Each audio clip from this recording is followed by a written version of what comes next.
കോളേജിലും അവിടുത്തെ കുട്ടികൾ പറഞ്ഞത് ഒരു സന്ദീപ് പാണ്ഡ്യ എന്ന് പറഞ്ഞൊരു അധ്യാപകൻ്റെ പേരാണ് പറഞ്ഞത്.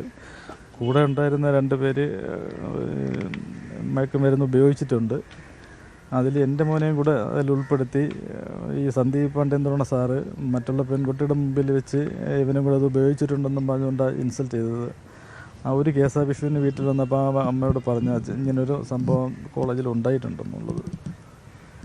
അതല്ലാതെ വേറൊരു വീട്ടിൽ ഒരു വിഷയമില്ലാതെ തലേ ദിവസം വിളിച്ചത് അമ്മയായിട്ട് സംസാരിച്ച് അതിന് മുമ്പത്തെ ദിവസം വീഡിയോ കോൾ വിളിച്ച് ഇങ്ങനെ ചെയ്യാൻ വേണ്ടിയിട്ട് യാതൊരു സാധ്യതയും ഇല്ല. പോലീസ് സ്റ്റേഷനിൽ ചെന്ന സമയത്തുണ്ടായെന്ന് പറഞ്ഞാൽ ഞങ്ങളവിടെ ചെന്ന് കുറേ നേരം ഇരുന്നതിന് ശേഷമാണ് BTL കോളേജിലെ മാനേജ്മെൻറ്റ് അവിടെ വന്നത്. പക്ഷേ അവരെയൊക്കെ വിളിച്ച് സംസാരിച്ചതിന് ശേഷം മാത്രമാണ് നമ്മളങ്ങോട്ട് ക്ഷണിച്ചത്, അകത്തോട്ട് ക്ഷണിച്ചത്. അത് DK ശിവകുമാരൻ്റെ ഭാര്യയുടെ സഹോദരിയുടെ കോളേജ് എന്നാണ് പറയുന്നത്. അപ്പം സ്വഭാവമാറ്റം അവരെ തന്നെയാണ് ആദ്യം വിളിച്ചതും.